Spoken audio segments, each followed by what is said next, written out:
The ankle went on the second day.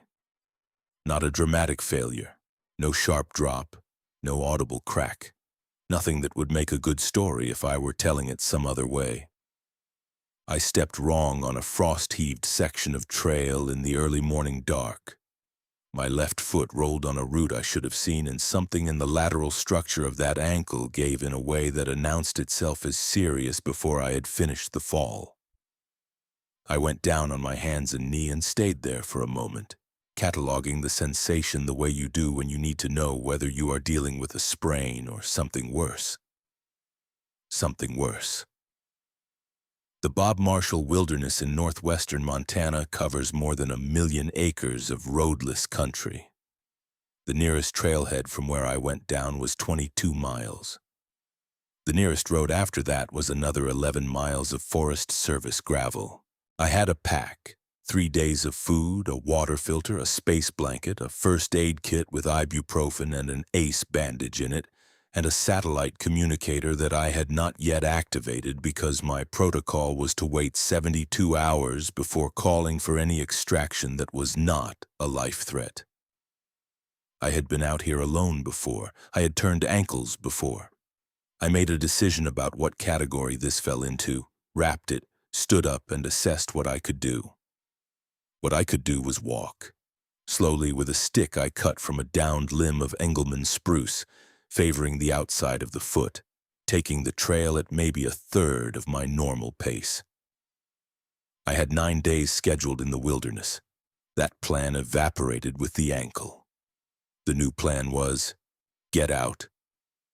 22 miles on a compromised ankle at reduced pace, starting from a position of already having been on trail for 2 days.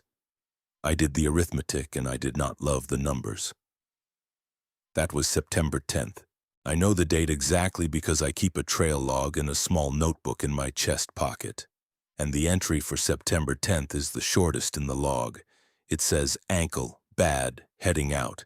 That is all I wrote. I had other things to think about. My name is Carol Briggs. I worked as a hunting guide in this specific drainage for 19 years before my knees made that work impractical. And I have been coming back since on my own because the Bob Marshall is the kind of country that gets into you at a cellular level. And leaving it entirely is not something I have been able to manage. I know this terrain in the way that only comes from having moved through it in every season, in every weather condition, at every hour of the day and night. I know where the grizzly bears concentrate in late September when the white bark pine nuts are down. I know which creek crossings are passable in high water and which ones will kill you if you try. I know the particular way the light moves across the Chinese wall, the 17-mile limestone escarpment along the Continental Divide in the late afternoon of an October day. And I know it is one of the most beautiful things I have ever seen, and I have never been able to explain it adequately to anyone who has not been there. I tell you this so you understand what kind of man was on that trail on September 10th. Not a tourist. Not someone who wandered into difficult country unprepared. A man who had spent the better part of 3 decades in this specific wilderness, who knew its moods and its dangers and its rhythms the way other men know their own neighborhoods. A man who, when he heard something following him 2 hours into his walkout, did not immediately panic, did not immediately reach for an explanation. Stopped, listened, tried to read it the way the country had taught him to read things. The sound was in the timber to my left, east-facing slope, dense Engelmann spruce and subalpine fir, the understory dark even in the morning. The Bob Marshall in September has grizzly bears, gray wolves, mountain lions, bull elk in rut, and moose in the lower creek bottoms. I know the movement signatures of all of them. A grizzly in timber moves with a particular heaviness that communicates mass, not loud, but weighted, with a cadence you feel as much as hear. Wolves are almost silent until they are not. Elk in rut are loud and purposeful and smell specific. You know elk by the smell before the sound half the time. Moose crash through the willow bottoms and do not apologize for it. What I was hearing was none of those things. It was bipedal. I want to be precise about that because it matters to everything that follows. The footfall pattern I was tracking through the spruce was 2-beat, left, right, with a stride interval that ran longer than a human stride and a weight distribution that registered in the duff and deadfall clearly enough to hear at 30 yards. A bear occasionally moves on 2 legs but does not sustain that gait, and the rhythm of a bear walking upright is distinct from this. A rearing bear is working against its own skeletal structure, tentative in the footing, different in the hip mechanics in a way that is audible if you know what normal sounds like. What I was hearing in the timber was the sound of something that walks upright as its default, that moved in a 2-beat pattern the way I move in a 2-beat pattern, naturally, without the hesitancy of an animal doing something its body was not built for. I kept moving. This is what you do in the Bob Marshall when you are not sure what is in the timber alongside you. You do not stop. You do not run. You maintain your pace and you pay attention, and you give whatever it is room to decide what it wants to do. I had bear spray on my hip. I gripped my walking stick and I watched the timber to my left and I kept moving south on the trail. The sound moved with me, not mirroring my pace exactly. There were pauses, stretches where the timber was silent, then soft movement resuming after I had gone another 50 yards. I have tracked enough animals in this country to understand that pattern. It is the pattern of something that is aware of you, measuring its own movement against yours, making choices about when to close distance and when to hold. It is the pattern of an animal conducting an assessment. The question I was running simultaneously was, assessment toward what end? The gray wolf reads differently when it is assessing you as potential prey, versus when it is simply curious about your presence in its territory. The grizzly reads differently depending on whether you have stumbled into a surprise encounter versus whether it has been watching you approach from a distance and has had time to settle into a posture. These distinctions matter in the Bob Marshall because reading them correctly is sometimes the difference between a story you tell later and a situation that does not resolve in your favor. I have been in both categories of encounter in this drainage across 19 years. I have so far always read them correctly. What I was reading that morning did not fit either pattern cleanly. The movement in the timber had a quality I can only describe as considered, deliberate in a way that was not predatory urgency and not territorial aggression. Something was walking alongside me, watching me, and had been doing so long enough to have mapped my pace, my direction, and my limitations, because whatever was in that timber could see how I was walking. The stick, the favored foot, the reduced pace, the uneven distribution of weight on every downhill step. It could read that I was compromised. It was choosing from a position of full information what to do with that asymmetry. I have thought about that specific moment many times since September. The moment when I understood that whatever was in that timber had more information about me than I had about it, and was making a decision about what to do with that information. That is not the thought process of a thing operating on instinct alone. Instinct does not consider a symmetry. Instinct acts or it does not act. What was in that timber was thinking. By midday, I had covered 6 miles. The ankle was worsening in the way soft tissue injuries worsen when you continue to load them. The initial inflammatory response giving way to a deeper ache that settled into the bone and did not respond well to ibuprofen. I stopped at a creek crossing to filter water, rewrapped the ace bandage tighter, and eat. I sat on a boulder with my boot off. The swelling had tracked up the lower leg. Bruising at the lateral malleolus, that specific greenish-purple that means the damage is structural, not superficial.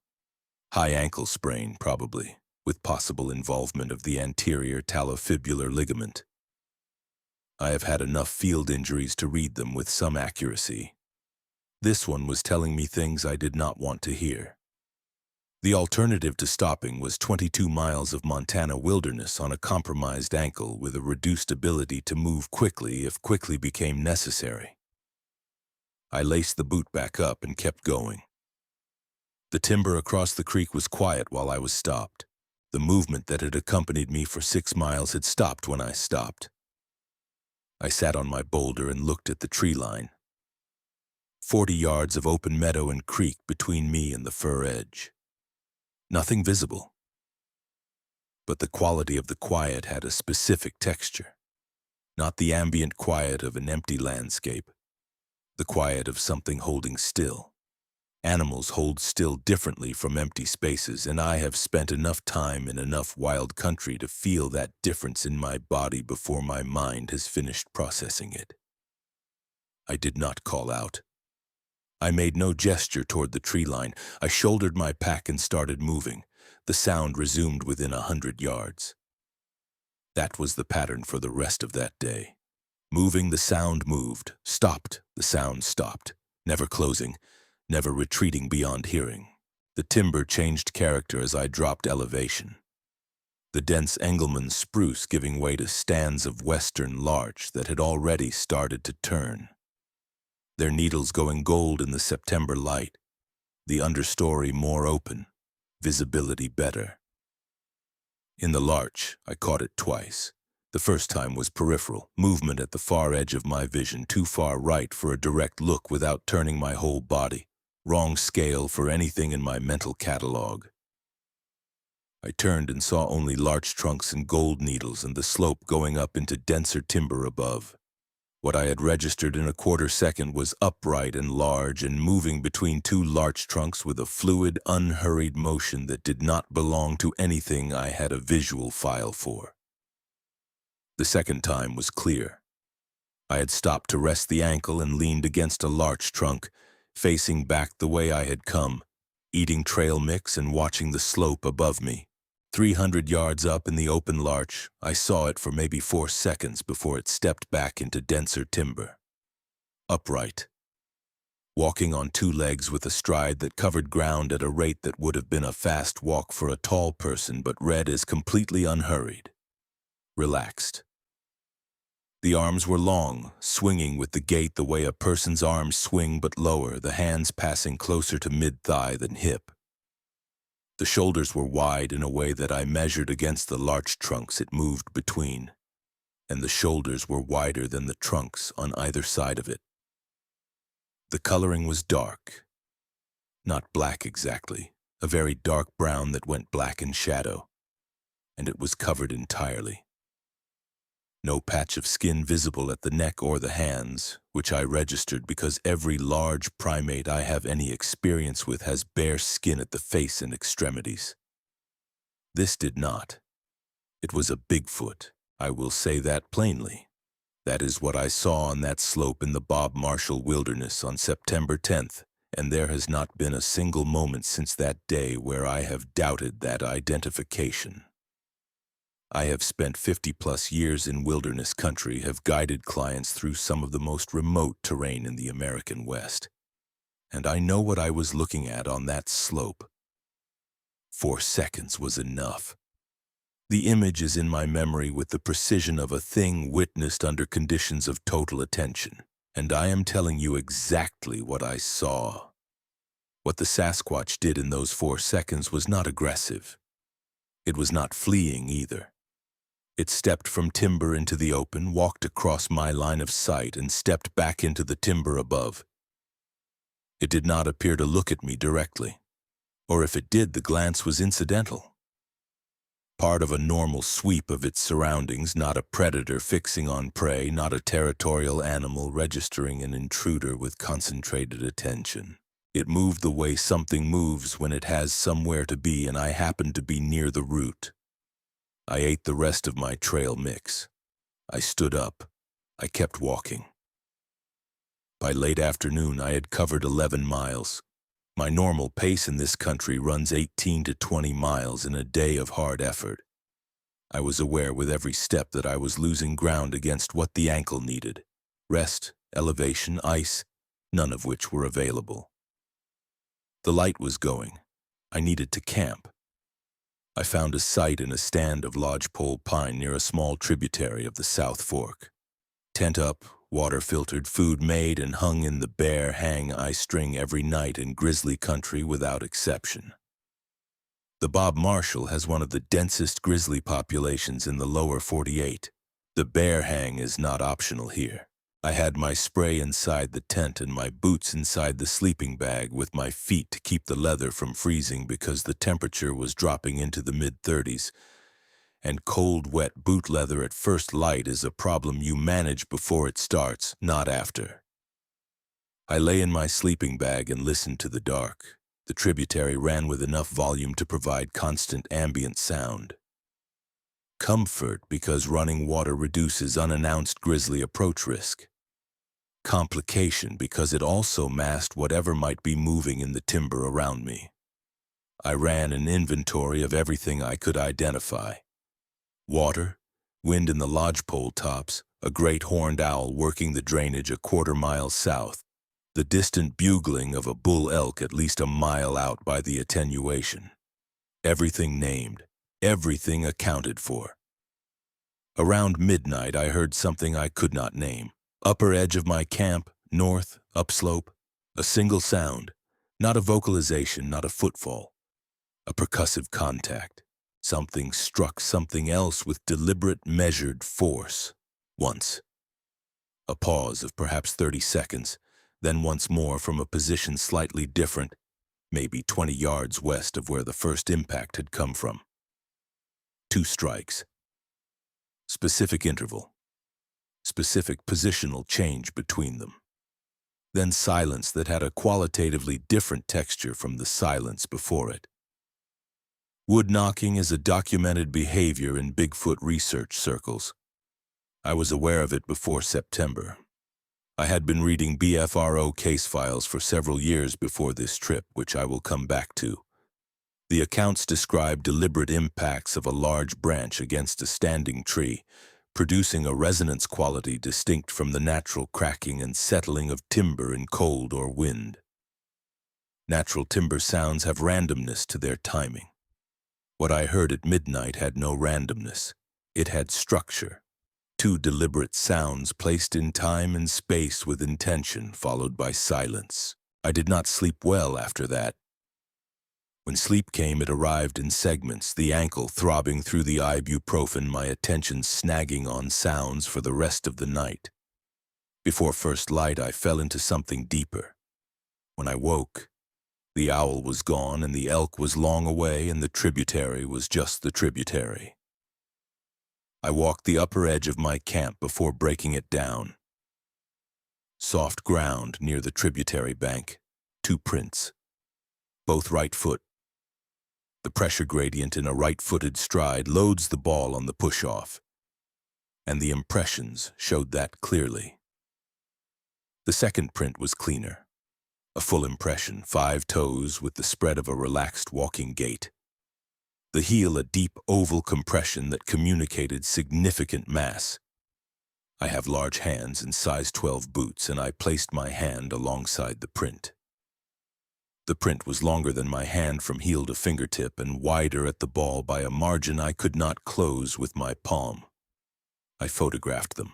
Wrong light, unsteady hands, ground texture making the toe impressions ambiguous in the images. I have the photographs. They are what they are. Documentation by a man who knew exactly what he was looking at, with a cell phone and pre-dawn light and hands that had not fully warmed up yet. I will not tell you they are better than they are. I broke camp and started walking. Day 2 on the ankle was worse than day 1 in the way that loaded soft tissue injuries are always worse the second morning. Overnight inflammation had consolidated, and the first half-mile was the hardest walking I have done in years.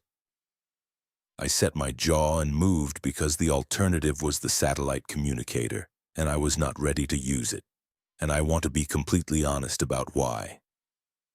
I did not activate the communicator because I did not feel, for those 2 days in the Bob Marshall, that I was in danger. I understand exactly how that sounds. I am saying it and I understand how it reads. Alone, Injured, 22 miles from help. Something large moving in the timber beside me for 2 days. The arithmetic of that situation says danger clearly. What I felt instead was something I am going to call accompanied, not safe, not comfortable, not reassured in any conventional sense, but not alone, and not threatened. And those are two different things I am capable of distinguishing after 30 years of working in this country. I have been genuinely threatened in the Bob Marshall. A grizzly sow with cubs at 40 yards, the cubs between us, her coming around from downwind. I know what that registers as in the body, the specific quality of attention that collapses everything into the next 3 seconds. A horse down with me in a river crossing, pinned, the current working against both of us. I know what real fear does to cognitive function and how it differs from every other heightened state. What I experienced during those 2 days was not that. It was sustained alertness without the adrenaline register. It was the feeling of being watched by something that had decided from a position of complete information about me and my situation that I did not represent a problem worth addressing. The wood ape, and some researchers have advocated for that term specifically because it carries less accumulated mythology than Bigfoot or Sasquatch while remaining accurate to the observable characteristics, was operating in a context where it held every advantage. Home terrain, injured subject, nearest human help 22 miles behind me and 11 miles of gravel beyond that. If what was in that timber had intent toward me as prey or as a threat, the conditions of those 2 days were as close to optimal for acting on that intent as conditions get in the Bob Marshall. It did not act. What it did instead was maintain a parallel track through the timber for 22 miles over 2 days. Observe me at rest, mark its presence at my camp with 2 deliberate sounds in the night, and resume the parallel track when I started walking in the morning. That is a behavioral sequence. Not a random one, not an opportunistic one. A sequence with an internal logic that I cannot fully decode but that I can observe well enough to say this was not predation. This was not territory defense, and this was not the behavior of a mindless animal. There was something in that timber with a reason I do not have the framework to name. I reached the trailhead at 4:40 in the afternoon of the second day. 23 hours of moving time over 2 days, 22 miles of Bob Marshall terrain on an ankle that had no business covering that distance. I sat on the tailgate of my truck and took the boot off and looked at what I had been walking on before I started the engine. The timber at the edge of the parking lot was quiet. Open ground, 100 yards of clear distance to the tree line on 3 sides. Whatever had followed me out of the wilderness had stopped where the open ground began, or it had stopped somewhere before that, in the last mile before the clear cut that precedes the trailhead, or at the ridgeline above it, or at the creek crossing 4 miles back. I do not know where it stopped. I cannot prove it stopped. I drove the gravel to the highway and stopped at a gas station in Augusta and sat in the lot for 20 minutes before I went inside. Bought coffee and 2 bags of ice. Drove to urgent care in Great Falls with 1 bag on the ankle and 1 on the back of my neck because the inflammation had built a headache that had been going since midday. The doctor, thorough, efficient, no nonsense, told me grade 2 sprain with partial ligament involvement, 6 weeks minimum before full weight-bearing activity. You should have activated your communicator. I said I know. She wrote the prescription and sent me home. On the drive home, I thought about the BFRO case files I had been reading in the years before September. I came to that material sideways. Through a retired wildlife biologist I had guided for several seasons, who mentioned it once quietly as something he had been looking at professionally. Not because he was credulous, he said, because the documented patterns in the Pacific Northwest and Northern Rockies represented, in his professional view, a systematic record of something that mainstream wildlife science was not adequately accounting for. He sent me a link. I spent a winter reading it. What struck me was not the dramatic accounts, but the structural consistency of the quieter ones. The sustained parallel movement, the non-aggressive assessment behavior, the evidence of long-term range familiarity in terrain most biologists would describe as too remote to support a large unknown primate. The same shape appearing in account after account from different people in different decades in different wilderness areas. The Albert Ostman account from 1924 is the one I return to most. Ostman claimed to have been taken from his camp near Toba Inlet in British Columbia and held for several days by what he described as a family group. He held that account private for 33 years before telling it publicly in 1957.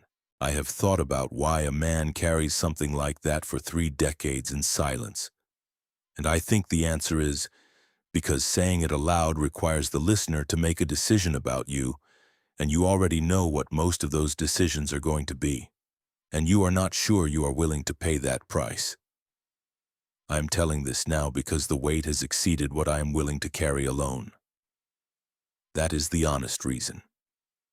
Not because the evidence is conclusive, not because I have documentation anyone would accept in a courtroom or a peer-reviewed journal. Because I was in the Bob Marshall for 2 days with something I could not name moving beside me through the timber, and it saw me clearly, and I saw it for 4 seconds on a larch slope. And those 4 seconds in those 2 days are as real as anything I have experienced in 30 years of wilderness work, and I would rather say so than carry it quietly until I cannot any more. I have told this account in full to 4 people. My brother-in-law, who hunts the Bob Marshall and believed me without a word, which is the best possible response I have received from anyone about any of this. A wildlife biologist from my guiding years who listened carefully and said he could not account for it and meant that as honest engagement rather than polite dismissal. A man named Devereaux Holst who runs a Rocky Mountain Corridor documentation project out of Missoula and drove 4 hours to sit at my kitchen table and go through it in order. And now you. Devereaux said the corridor between the Bob Marshall and the Selway Bitterroot to the west is among the most consistently documented areas in the inland west, and that the pattern of sustained parallel movement with a compromised human subject has precedent in this specific corridor going back decades. He said, 1 million acres of roadless country, an established population with long-range familiarity.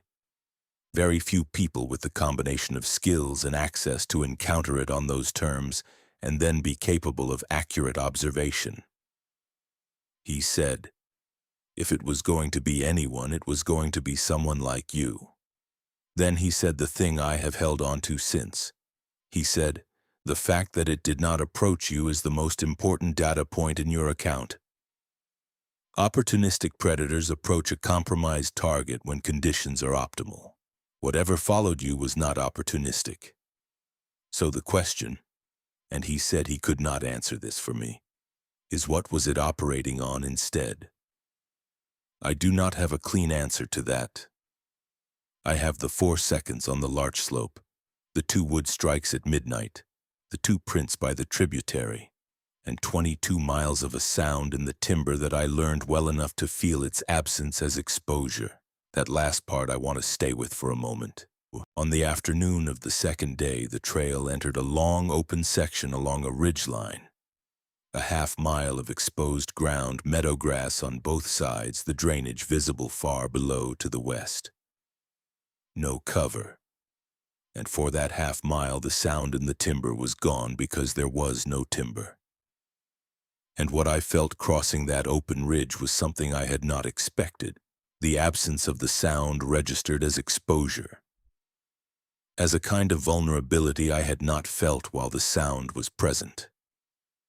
I crossed that half-mile faster than I had been walking all day, which is not nothing given the ankle.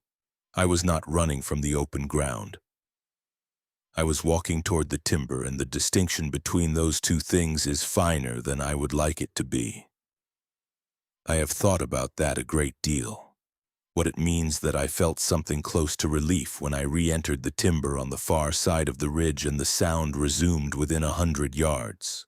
That I had, over 22 miles in 2 days, come to read the presence of something large and unknown moving through the spruce beside me as a form of company rather than a threat.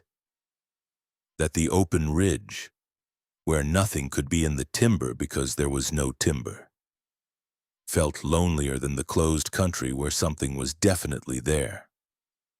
I spent 19 years guiding hunters into some of the most remote wilderness in the American West. I have been alone in wild country more nights than I can count.